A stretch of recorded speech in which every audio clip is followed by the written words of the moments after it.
Good afternoon, everyone, and welcome to ASPI's latest webinar. My name is Dr. John Coyne, and I'm the head of the Strategic Policing and Law Enforcement program here at ASPI. Today, what we're going to be talking about is policing during and after COVID, and it would be lovely to be able to say that it was after COVID, but unfortunately it seems that this challenge is going to go on for some time to come. Today, I am really honoured to be part of this discussion panel and to be able to facilitate it.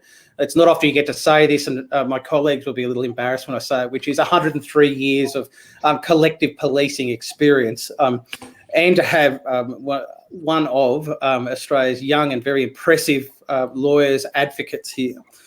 So first off, I'd like to introduce you to each of our panel members, and their bios are online, so I don't want to embarrass them by spending 15 minutes going through each of them. But Steve Watts has over 35 years of operational and strategic policing experience, and he has served at the highest levels of the largest non-metropolitan police force in England.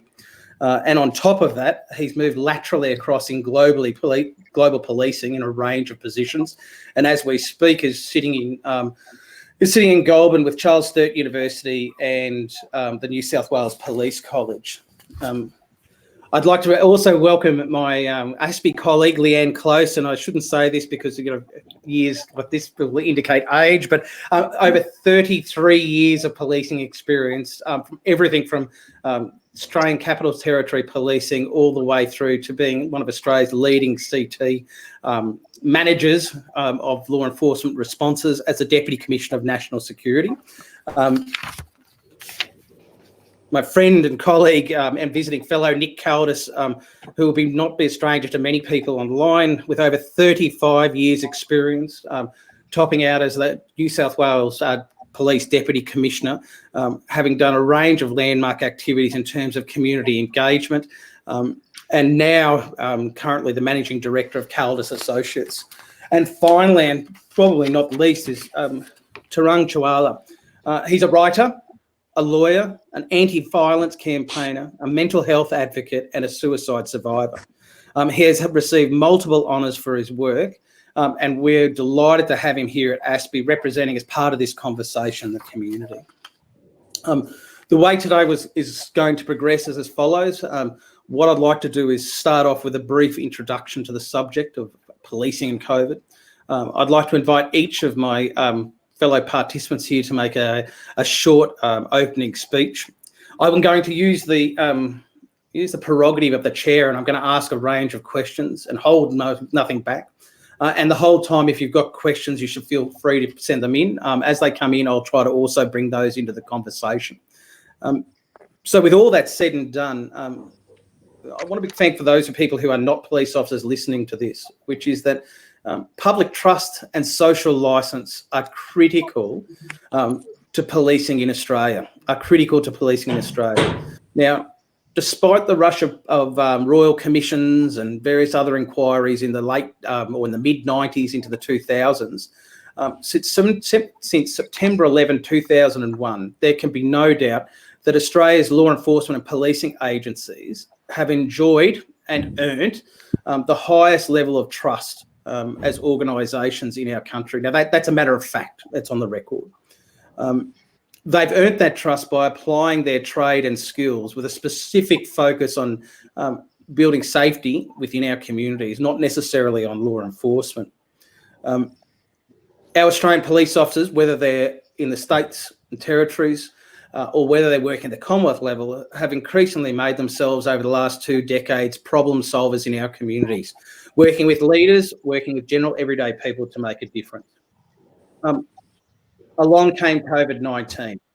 There is little surprise that as a result of the demands of COVID-19, that whilst COVID-19 was a health issue, that law enforcement was desperately needed to provide assistance. And as both Leanne Close and I both said on the record at the Parliamentary Joint Committee on Law Enforcement's inquiry into COVID-19 responses, we commend and recognise the outstanding service provided by Australia's police officers during this period of time. But that said, in being asked to adopt this range of new powers that somehow more looked on often cases and certainly presented this way in many media outlets like a like an old Eastern Bloc European country, what we saw is the application of a range of new powers. Now, what we saw play out in our media over certainly the first 6 months of COVID-19 was some pretty unusual imagery for Australia.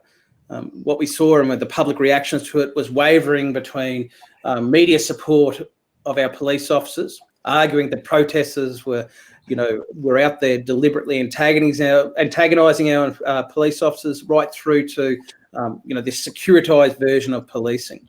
We're exposed to imagery of young women being dragged from cars as a result of not responding to police directions. Now, whilst all of these police have acted within the law, and what we can say from this period of time is these unusual times and these additional laws have had an impact and are likely to continue to have an impact on the social license of our law enforcement agencies. And the question we have here is, what is that impact? What do we do about it? And how do we bring back that level of trust? Now, with 103 years of policing experience crossed across on numerous continents, from international to local communities, from the western suburbs of Sydney to the outer suburbs of Canberra, we've got a range of experience here. And Tarang with me will be asking some very big questions and injecting from alternative community perspectives. But with all that said and done, that was my 3.5 minutes of my time. What I would like to do now is ask Nick Caldis, if you want to lead us off with your perspectives on COVID-19 and policing and where things are going. Thanks very much. Thanks, John, and good to see everyone. Welcome. I shall try and be brief. That usually gets the biggest cheer from everyone. I think what we've seen over the last 6 months or so is almost a perfect storm in a way. I think it's fair to say that over the last probably couple of decades, police in Australia, around the country in their own way, have done much to build bridges with communities and to focus on that community engagement stuff. That's taken a couple of decades to build, and it is essential to have, obviously, that public trust for police to operate. More importantly, with the emergence of terrorism and radicalisation and so on, police have been a crucial agency for the government and for the community and society to deal with those issues, to counter that radicalisation, and to try and get the community to appreciate what the government is doing and to join in that effort in countering radicalisation or any form of extremism and violence and so on. I fear that trust, and someone has just asked whether we feel that trust is still intact. I think it's been frayed. And it's certainly, I'm not being critical, and I don't think anyone should be critical of the police. I think much has been asked of police over the last 6 months that they perhaps would not normally want to do or like to do. And I think there's been a fundamental conflict between their normal role and what they have to do, for instance, as John mentioned, in dealing with demonstrations with people feel very passionately about what they're demonstrating about. And also the police having to deal with the need to enforce compliance as directed by the government of the day in relation to very unusual circumstances such as COVID-19 that they've not dealt with before. And just to make it a perfect storm, we've had, at least in New South Wales, we've had a number of issues leading up to COVID. We certainly had the drought, then we had the worst bushfires in history. Then, very strangely, we had floods following on that. So we had a series of sort of social crises, if you like, that we've had to deal with. And overlaying all of that and complicating that relationship between police and the community has been the Black Lives Matter and the problems that they have had in the United States. And I've gone to some lengths in my media commentary to stress that while these are very real problems, and we do have problems in Australia that we should address and deal with, we are not the USA, and we do not have the same problems that they have in the USA. We do not have the same history. We have a different history in Australia. And it cannot be one size fits all. We have to look at our own environment, our own communities, our own society, and try and deal with the problems we've got here in our own way, not simply knee-jerk and do what someone might be doing in the US or the UK or whatever it might be. I guess I'll finish on this note, and it's a lesson I've learned. I led the community engagement effort of New South Wales Police for about 15 years.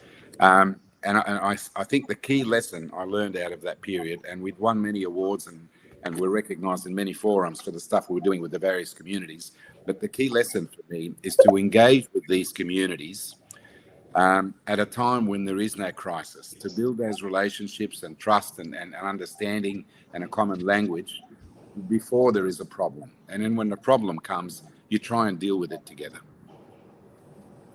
I'll leave it there. Thank you, Nick. What I might do is Leanne brings with her a rather unique experience, because she's worked at everything from community policing through to national policing, and then for her troubles just before she finished off as Deputy Commissioner at the Australian Federal Police, she spent some time at our Federal Attorney General's Department. So, Leanne, I was wondering if you'd like to make your comments with leading us off today. Thanks, John. So, following on from what Nick was saying there, I think our communities across the world have started to become more fractured and divided over the last 20 years or so, which is built on a range of different major events that have really taken place.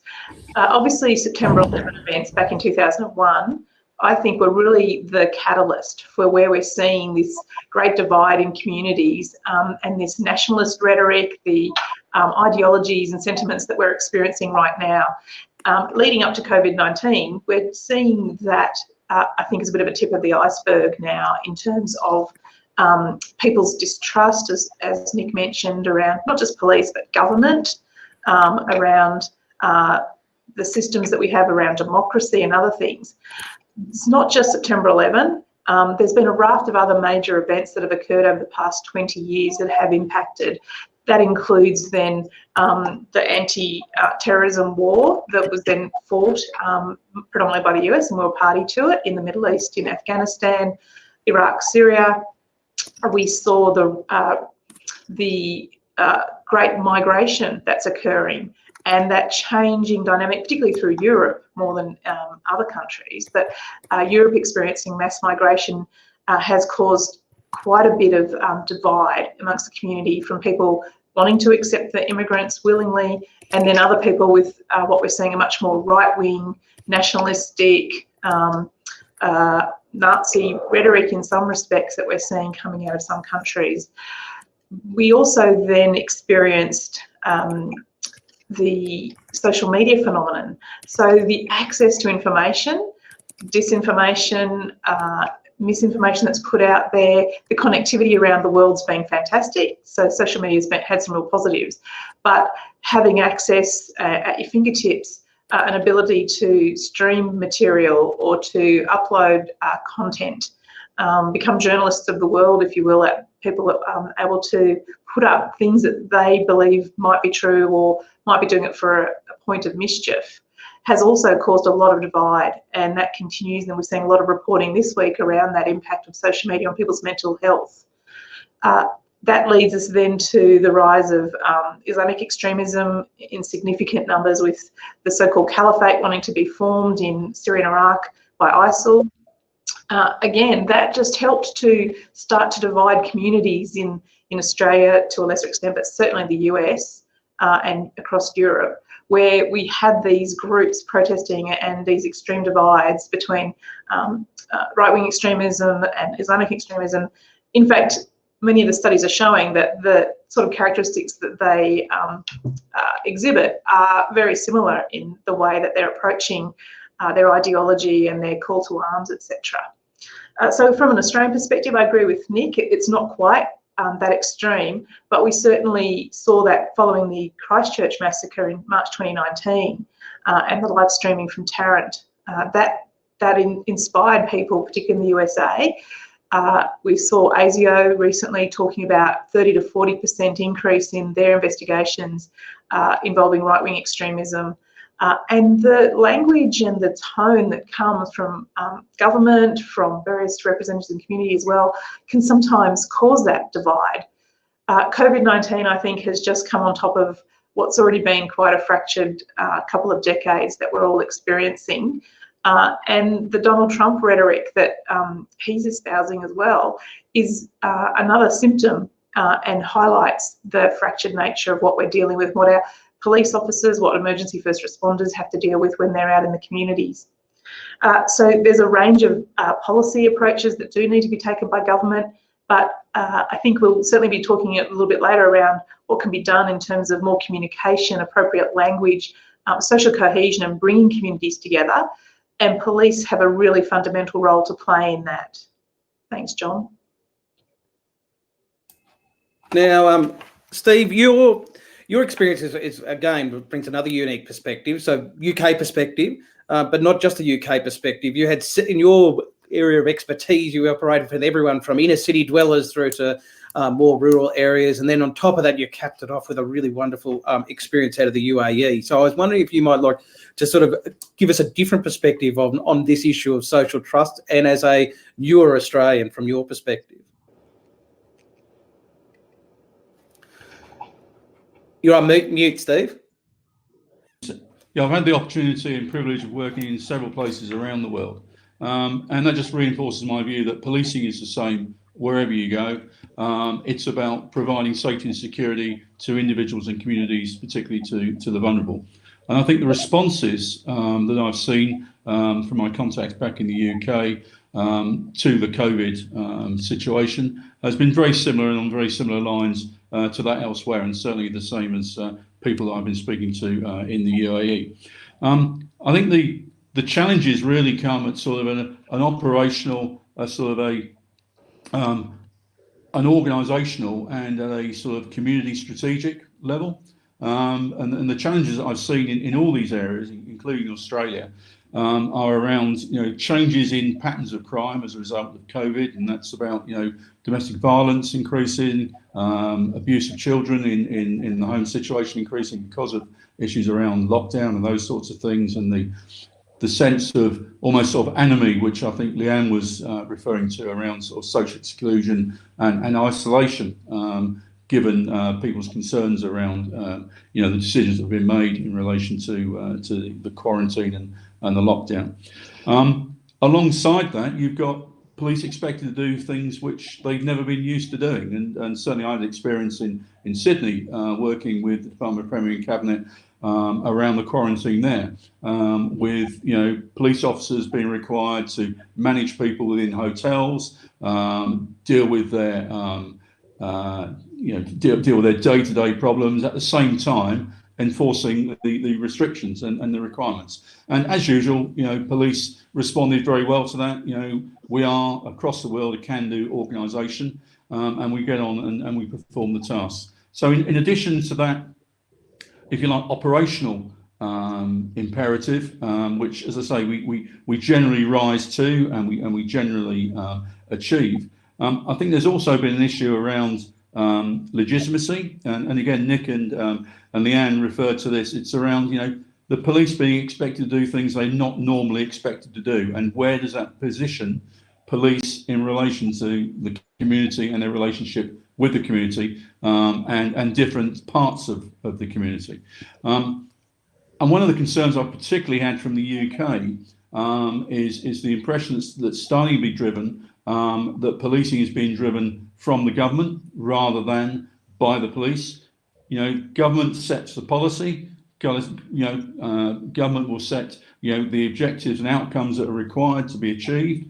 But in my view, it's the police command, it's the leadership of policing that delivers those outcomes. And certainly in the UK, that line of operational independence has become blurred. And I think that's a really important thing to reinforce to communities, that the police will provide the professional response, within the context that's been delivered, from the strategic political position.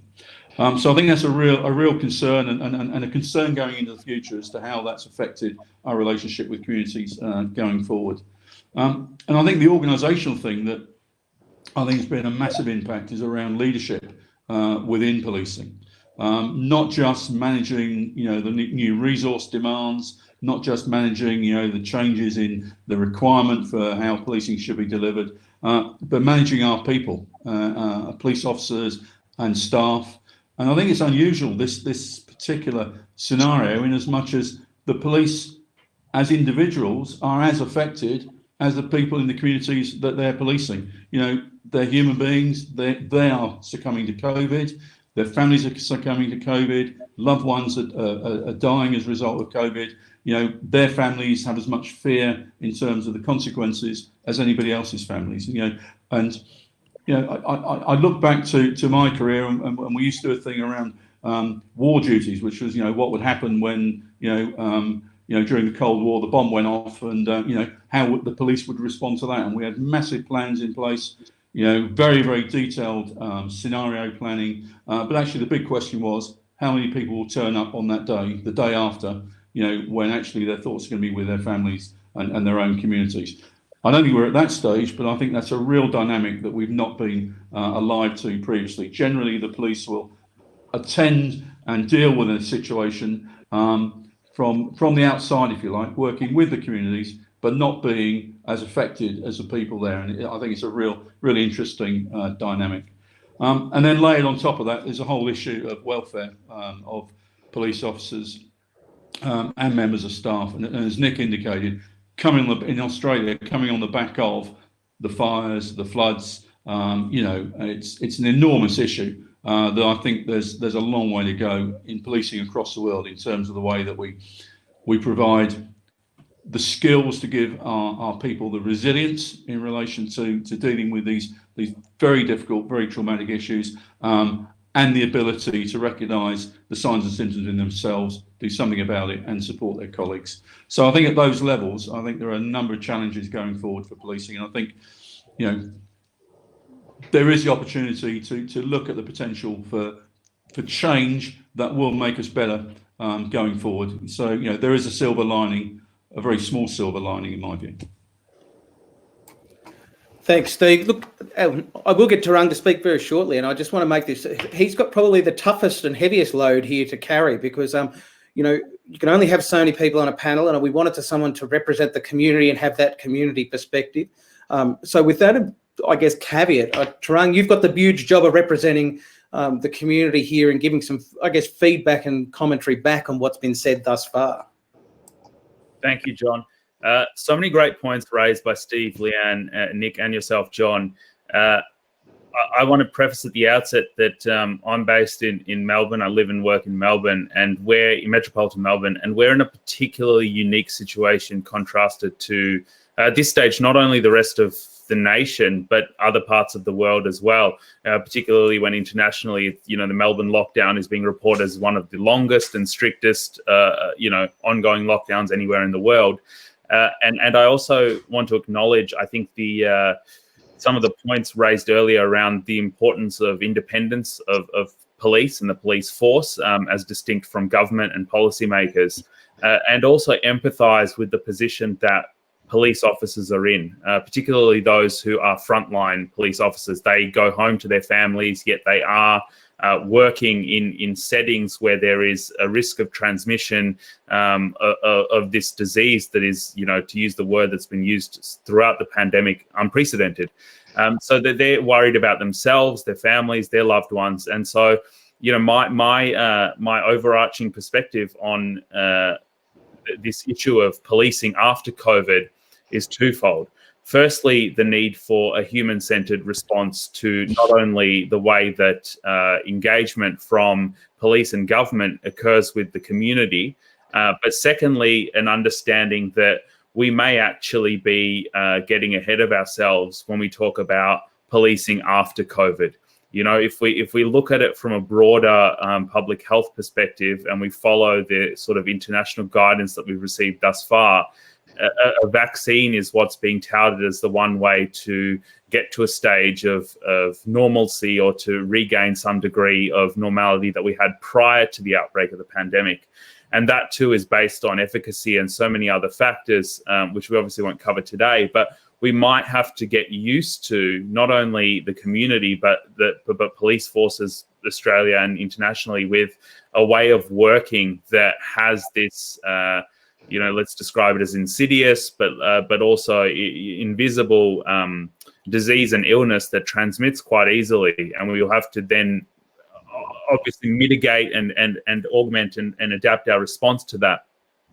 In terms of Melbourne, and in terms of the strict policing powers that we've seen the government try to implement here, and had some degree of success in implementing, is there appears, in my view, to be a lack of, as I mentioned before, human-centered approach. We have so many industries and sectors adopting this term and trying to implement it, not only as a buzzword, but trying to make it real in practice. We see it in responses to domestic and family violence. We see it in responses to recidivism of offenders in other settings. So we are getting towards this human-centered approach. Unfortunately, in my view, it's something that's lacking from government's perspective in their response to the pandemic, and that's placing undue pressure on the police.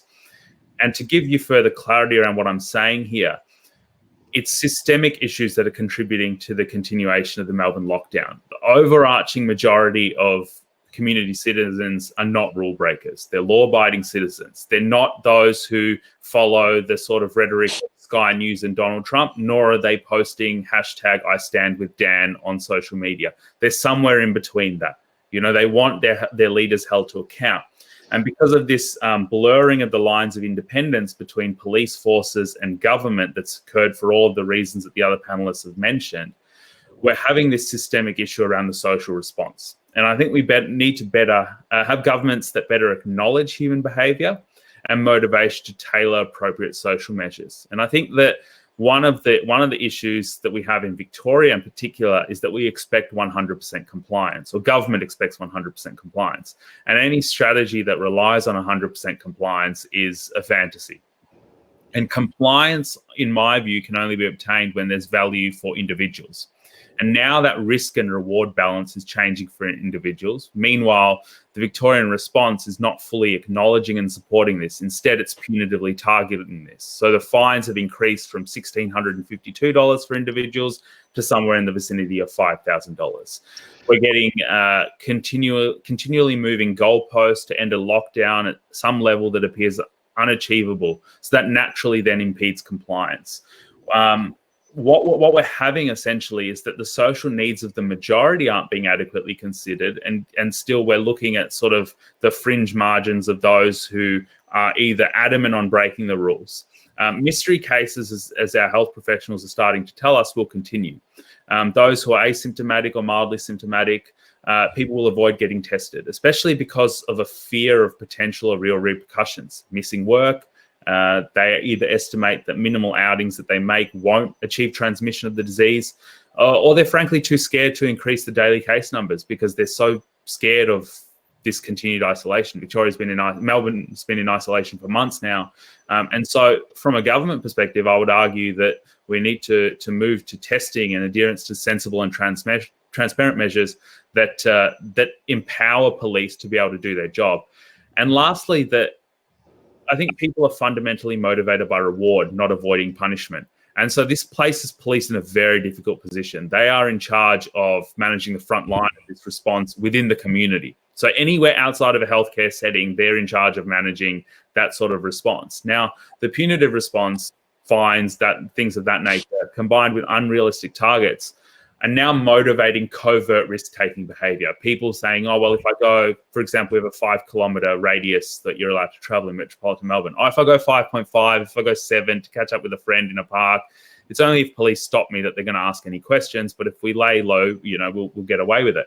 So individuals are now taking on this responsibility and burden upon themselves of calculating their own cost-value analysis. And so throughout all of this, I don't envy the job of police or law enforcement. And I think that clearer clarity of messaging from government and a more human-centered approach that weighs up all of the risk and reward would not only make policing hopefully a lot easier, but a lot more effective.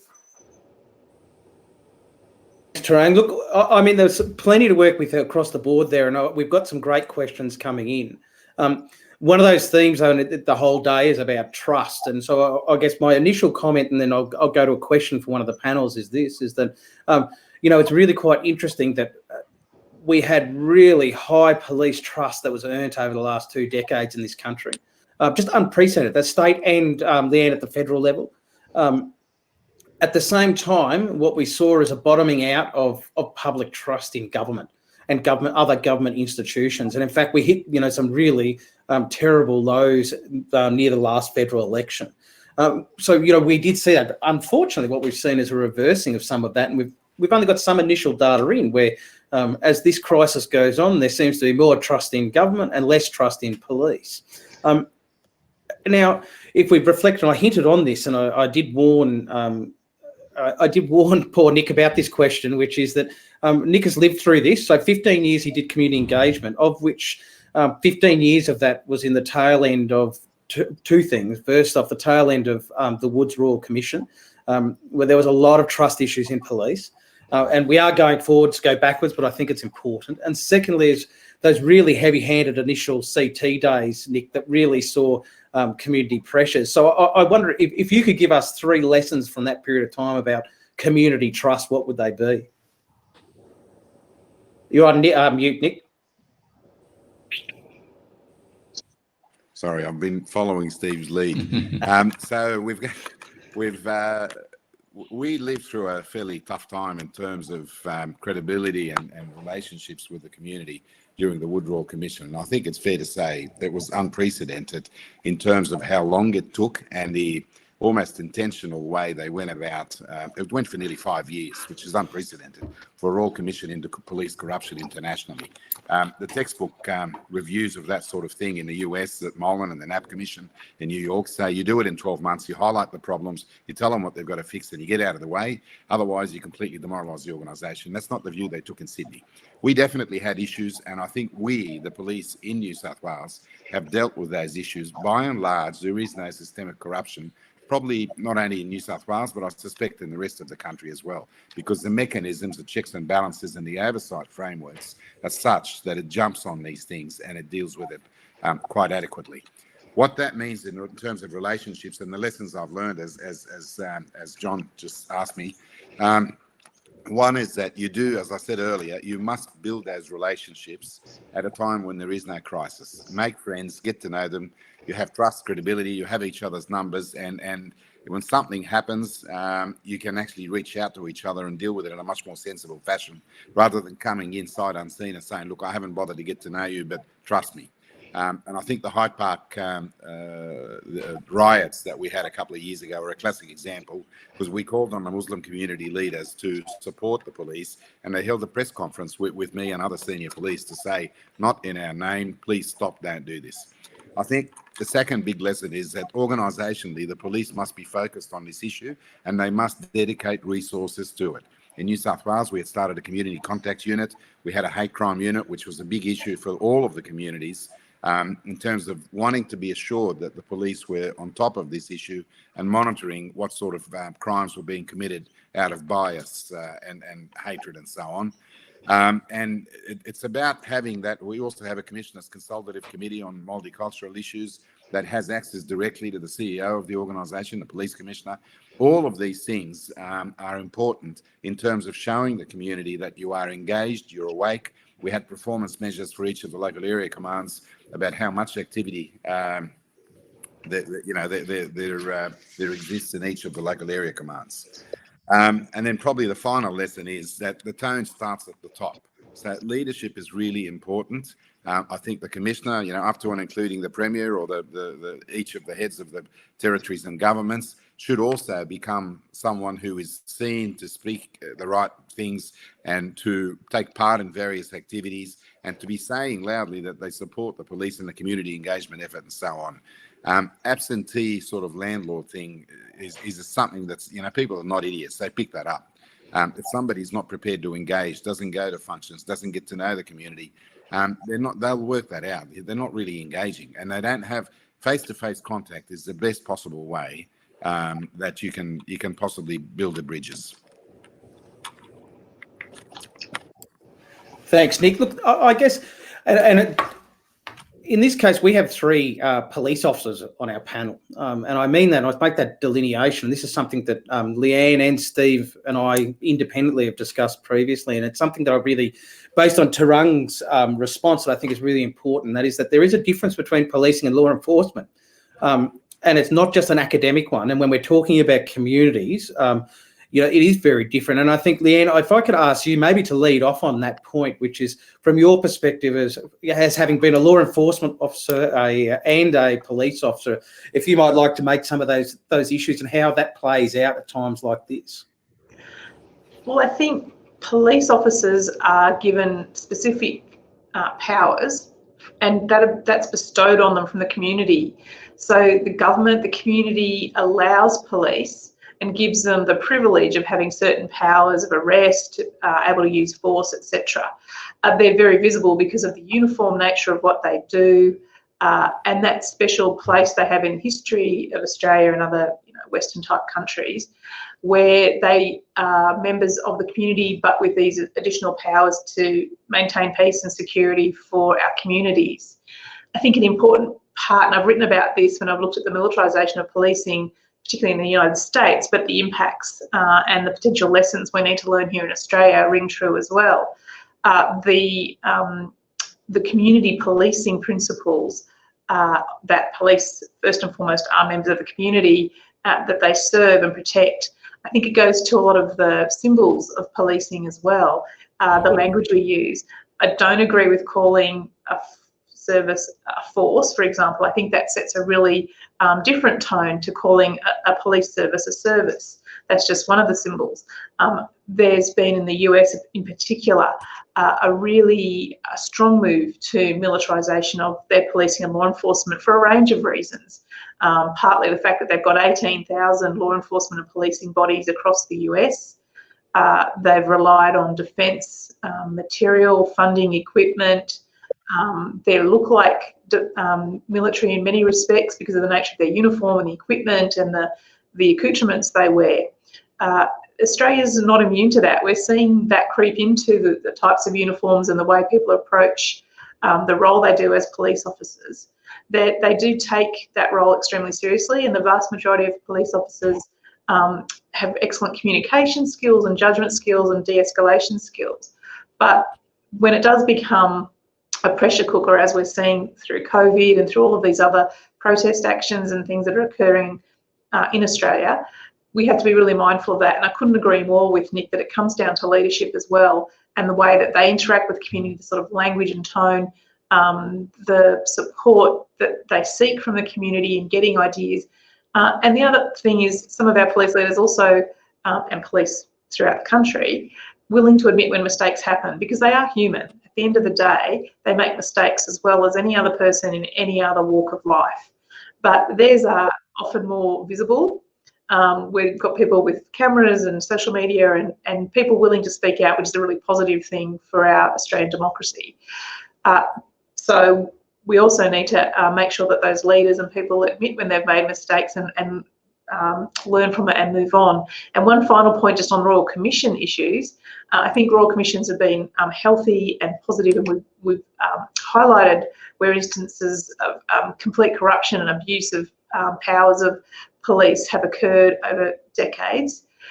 My only concern is that once we've ticked those boxes of implementing the recommendations, leaders again need to make sure they learn those lessons of the past and keep continually reflecting on what does it mean and not forgetting about what occurred coming out of a Royal Commission and making sure that we are moving forward with being community police officers.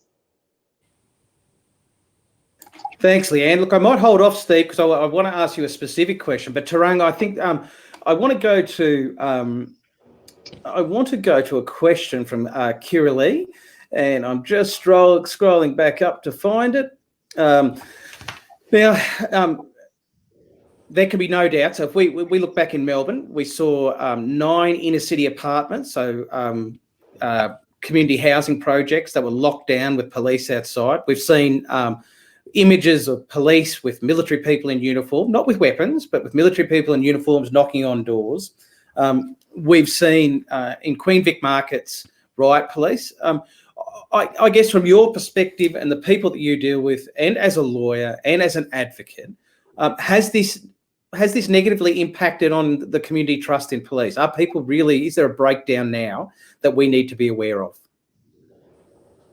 You're on mute, mate. Sorry, I made the same cardinal sin that we're all making during the pandemic. without doubt, there's been a degree of breakdown, in trust. I don't want to quantify it because, I mean, everyone's idea of that will be subjective.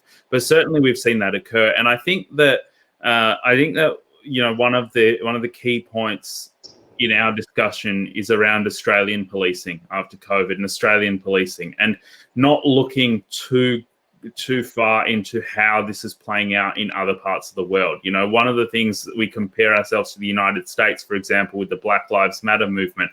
As Nick pointed out, we have our own history here. We have our own present here in terms of, governmental and institutional and law enforcement and policing and judicial responses to First Nations peoples. We have our own past and present that I think is not necessarily shared enough, not necessarily well enough understood by both, the community and by people working in the institutions. And I think that it's very important to understand those factors at play here. Similarly, we have, and quite fortunately, we don't have, we have quite strict gun laws contrasted to, well, the United States, of course, and other nations around the world. Not a day goes by in this state of lockdown that I don't think about how fortunate we are to have that degree of stringent gun control here. Because, if we had the degree of, if we're to believe what's put out into, the media around the effect of on people's mental health, if we're to believe the effect of the pandemic on people's livelihoods, and when we're seeing that in terms of economic measures taken by government, we're seeing that in terms of what the Australian Medical Association is saying. If we take all of it holistically on account, the fact that, community citizens don't have access to high-powered rifles and things of that nature is probably a good thing, because we could see that violent outbreak, as we've seen riots happening in other parts of the world, most notably the United States. Now, looking at, say, the Queen Victoria market, looking at, the way that that people living in those public housing towers were almost caged in with police force around them, and then the riot shields and all of that sort of thing, it creates a sense of community panic and overwhelm, particularly in the 24-hour news cycle, where everything is so fast, so instantaneous. So we're not necessarily able, as members of the community, to see what's happening on the ground, but we see a filtered version through social media. We see it either through Facebook or through Twitter or other mediums, and so or we hear about it through the news, which then are promoting their own agenda. And so finding the truth within all of this is very difficult. I go to my earlier comments that I think the majority of people want to be law-abiding, but we are overwhelmed and we're scared. And I think that one of the challenges for police is undoing the mistrust that existed prior to COVID, prior to the government handling of COVID. So I think a greater emphasis on community engagement long term with police forces. We're getting movements saying defund the police and completely eradicate the police. Now, some of the arguments may have merit, others don't, but that's something for policymakers to consider. But in terms of the fundamental work of police and law enforcement, community engagement and adequate community engagement and appropriate community engagement needs to be adequately funded in terms of that, so that we can see the sorts of civil society that we'd like to see in Australia. And the fear that is brooding in people, not only as a result of the pandemic, but as a result of the government's handling of it, as a result of the punitive powers that are afforded to police, are going to do a longer disservice, I think, to the integrity of police well after we have a vaccine, or well after we have some sense of COVID normal or post-COVID. And I think that's the thing. We need to take a longer-term approach so that we don't diminish trust for the long term, just because we're trying to be heavy-handed in our approach now. Thanks, Tarang. I want to read something. This is from Fatima, which is, I'm not sure if sessions like these were available online prior to COVID-19, but if not, will you consider conducting them online post-COVID? I think it's important to have these conversations to promote engagement. And the answer to that is yes. I think that, and certainly Nick is a visiting fellow with us, Leanne is one of my colleagues, and we feel very much that there is a need to have this ongoing conversation about policing. We've touched on we've touched on the early part where we've said, okay, 1990s Australian law enforcement had and policing, I should say, had some work to do. We did some work and we've had some great successes. The public confidence was that our country and communities have had in that have been a major success. And we know that we've got some big challenges in the COVID airspace, and we'll talk about some of those in a second. But I guess one of the questions that's come up here is that, and one that's near and dear to my heart, and Steve, near and dear to yours as a practitioner and an academic, is one of performance measures. Now, in answer to Leanne's piece, as time has gone by, we've become more and more focused on successful prosecutions, amount of drugs seized, cash seized, these sorts of arrests type, very quantitative measures of police performance. And I don't think they do justice to what we're talking about here. Now, Tarang sort of said there, he calls it the humanistic centred approach. And I wonder, Steve, I guess you've done a lot of this sort of work. You started your career in the home of policing in terms of Peelian principles. I wonder if you'd like to add anything to that. Yeah, absolutely. I think it's absolutely crucial. I think the old saying is what measured gets done. And unfortunately, if you measure stuff, it gets done. And sometimes there are perverse outcomes. Certainly, if we go back to some of the miscarriages of justice in the UK, some of those weren't necessarily due to police incompetence or to attitudes in the community. It was the fact that resources were put into volume crime investigation rather than into other areas of policing. And that was brought really sharply into focus in the last sort of 10 or 15 years in the UK in a move from a managerial type of performance management regime, which, as you say, looked at the minutiae, how many thefts of and from vehicles, how many burglaries, etc., and yes, we can deliver that data. And sometimes that data can be helpful in terms of identifying hotspots or whatever. But the question you've got to ask is, what is policing really about?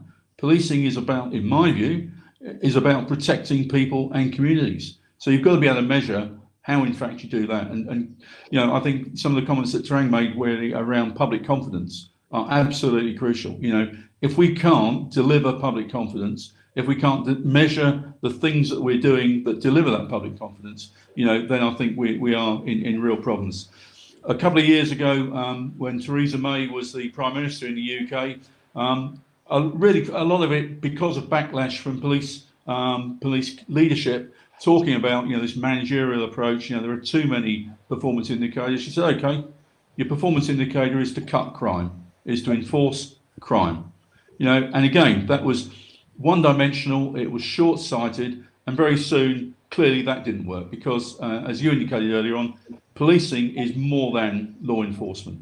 Law enforcement is a tool within policing, in my view, after you've gone through all the other stages of trying to work with other agencies and work with communities in order to make people safe and in order to give them confidence in their communities. Currently in the UK, there's I think quite a useful tool being used to guide police forces in the way in which they deliver the outcomes that government expect with their communities. It's called the 4 E's, and it's about engagement. So engage with the community, engage with individuals, explain to them what the requirements are, explain to them why they need to be put in place, explain to them the benefits, and then encourage people to comply. Please go home. Please make sure you don't come out. Please make sure you do these things. And right at the end, the final E is enforcement. And I think that's exactly where it needs to be. People who won't comply, communities who won't, if that's a danger to the wider community, a danger to others, then in the final analysis, there may have to be enforcement.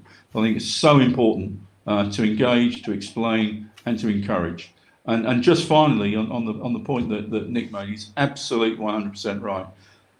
It's about forming relationships of trust with communities in times of normality, and it's so important to do that. And I've had so many experiences in my policing career when I'm commanding critical incidents, etc. And I've had to rely on people from the community to give me advice about how the things that we, the police, are intending to do, have done, are affecting public perception, are affecting people's feelings of safety and security. And I could only manage that because I was dealing with people who knew me, who trusted me, and people that I knew and trusted. Absolutely crucial. Thanks, Steve. Look, the next one is that we've got a couple of series of questions that have come up on my dropping screen here around the military and defence. And I think that without being controversial, I'm going to throw this one to Nick. And really what I'm going to talk about is, I was wondering, Nick, if you could just make some very brief comments in regards to this defence support, and what does the right defence support to police look like, and how do we avoid that risk that Leanne has so well in her work has written about it and has well articulated today, to avoid that picture of militarisation? Yeah, that's a good question, and Leanne's very right to point to the risk of us, the authorities, being seen as some kind of paramilitary force with guns that force people to do things. In many ways, we have all said the same thing today, which is that there's been a fundamental shift in the relationship between communities and law enforcement in Australia because of COVID-19, coming on top of all the other issues that we've mentioned that have come in with Black Lives Matter and so on, that have sort of been imported. A couple of points, before I answer the question, I just need to make a quick point. And I think Leanne touched on it, which is there has been a shift in trust, if you like, of government and authorities generally across the Western world over the last 5 years or so. If you look at the Brexit vote, if you look at the Donald Trump's vote and the sorts of things and the sort of audience he's attracting and so on, there is no doubt that there has been a shift in people demanding drain the swamp and get rid of everyone who's been in government and start again and all that sort of stuff. The police are very much a part of that, and they have to deal with that. What COVID-19 has done is it really enhanced, if you like, that feeling of, well, here are people who are forcing us to do things we don't want to do. They're stopping us from doing things that we want to do. Therefore, they become the focal point, the police, that is, become the focal point of the angst and the anger against government generally. And it is very unfair. The men and women in the police forces around Australia are obeying orders. The government has laid down some rules. They have to be enforced. What I fear has happened, and it's getting to your question, John, is that I think too much is being asked of police to do in terms of enforcement. And we've seen examples that have been mentioned today where it's gone very badly. And the optics, as one commissioner said, were not good. Now, I don't know what the answer is to that, but the reality is that there should be more of a sort of all hands on deck government approach to dealing with some of these issues, rather than treating the police as a sort of panacea for all things in terms of enforcement, compliance, and what have you in this effort to combat COVID. I don't know. There's been a lot of questions asked about oversight, and I don't think anyone would disagree that oversight is important. But we must also recognise oversight can run out of control, and it can have really damaging, unintended consequences for organisations if it does get out of control. And Nick, I might add with that, I just want to reiterate one point with that, and that is that also that excessive oversight, it undermines the powers of the individual constable to use discretionary powers in the execution of their duty. So they become more and more concerned about exercising those powers and being a problem solver for their communities. Yeah. One final point, and it's really just to answer your question more accurately. So in terms of military involvement and Defence Force support for the policing and so on, there is no doubt that they bring an aspect of support to law enforcement that's been very helpful. In New South Wales, they were utilised to make sure that people were transported well, and they were, the perimeters and so on were in place for the various hotels where people were quarantined. But it is something that I think most senior people who have been in senior police positions would say should be used sparingly and should be used when there is a need, rather than willy-nilly. In the US, they have that policy of posse comitatus, which means that they theoretically at least, it's changed under Donald Trump, that they have been very reluctant. In fact, there are rules about deploying the US military against its own citizens. It is something we've got to be aware of. We're not heading towards a dictatorship, and I don't want to raise alarms, but I do say that we need to be careful about the optics and about the need justifying every instance where we may need to call on the military. Thanks, Nick. Look, we've got about 1 minute each to speak, and then I've got 1 minute to sum us all up. But what I'd like to do is cheat by making you talk to two specific omnibus questions, which is, what we've seen is there's now a growing small generation of police officers, young police officers, for the last 8 months have had access to all of these new powers. What do we do to bring them back online when things to return to normal? And the second part of the omnibus question is, I want one, and given all the experience here, I want one lesson, I guess, or one policy suggestion of how we can go forward to bring about this new trust or return policing back to policing. Now, Taranga, I know that I just launched that on you out of the blue, so you can use your yellow card and take a pause, and we can go to Leanne if you need some more time, or alternatively, it's over to you for a minute, mate. I'm sorry, I didn't hear the question properly. I was reading a couple of the questions coming through around personal observations. Do you mind, John, just repeating the question? Yep. We've got this generation of young police officers who have, over the last 8 months, who've been using these extraordinary powers. We need to bring them back and back into normal policing mode somehow whenever this crisis ends. How do we do that? And secondly, if you've got any other high-level policy recommendation on how we build our trust back. I think the first question is a fascinating one, and I want to answer them both in one go, if I may. Is that I don't think we're going back to normal. I think that we talk about normal, but I don't think we're going back to normal because the police doesn't exist like everything else in a vacuum, and society as it was before, in many respects, for much of the community wasn't working. Whether that was economically, whether that was on social measures, there were problems before that led to a degree of mistrust in police. It's simply that once government, particularly in Victoria, gave police more, and one would argue unfettered powers, that contributed to greater distrust. So I think that it's less a question of how can we get these young police officers who are on the front line, often the younger constables who are the ones issuing the fines, less about how can we get back to normal and how can we get to something better than normal. How can we get to something better than normal where there is such trust in the frontline police services? There's a lot of talk about let's get rid of police. Well, what do we do when we have vandalism? What do we do when we have theft? What do we do when we have petty crimes in particular? How do we deal with who responds to that, and how do we appropriately manage all of that? And so police play a fundamental role in all of that. And I think that one of the things that we've all touched on in different ways and in different words is engaging with the citizens. Engaging police having a role within the community that is not simply, and I think I'm taking words out of Leanne's mouth here, not simply a force, something of a militarization, but a service. Like human services, like everything else, the police service acting to, in the words of the motto of Victoria Police, uphold the right. Acting as a barometer of appropriate civic conduct, in the way that they don the uniform and they interact with citizens, but also in the way that they exercise the discretion afforded to them by government. I think certainly we need to see that pulled back, after when we get to whatever normal is, but ongoing trust-building measures between police and community will help, I think. And Leanne, because we've almost run out of time, that gives you a minute before I sum up, and I steal away from both Nick and Steve. Okay, thanks so much, John. I just want to touch on one quick point about defence that was raised. I've spoken to a lot of senior defence personnel, defence officers, and they don't want to step into this role of domestic policing security. They understand completely that separation, but they're willing to step up and help when a situation, an emergency like COVID, requires that additional support. It's great to see police in the forefront of that, and they're behind helping and supporting police. So just want to make that quick point.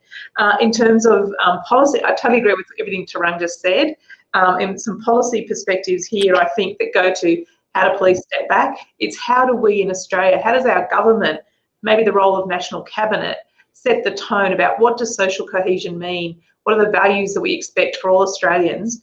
And having that discussion and around language and behaviours, that will flow through to all walks of life. We've seen it in other examples where it has played a very powerful part in how people treat each other in society.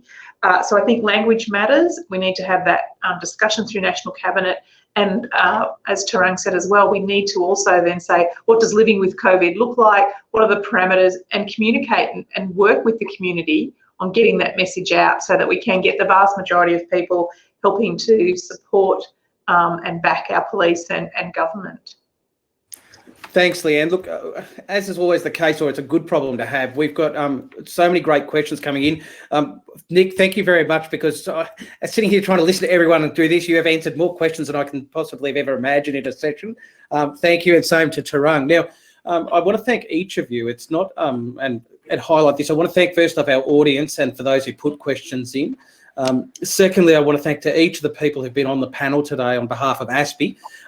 And also, I leave this open sort of suggestion that this is the beginning of probably a series of questions, and it's a very, very powerful panel to have with I guess, well, it speaks for itself. Numbers are always important, and what we measure is important, Steve. 103 years of policing experience, and then you've got Tarang and I. So it's been a fantastic to spend this time with each of you and to have this conversation.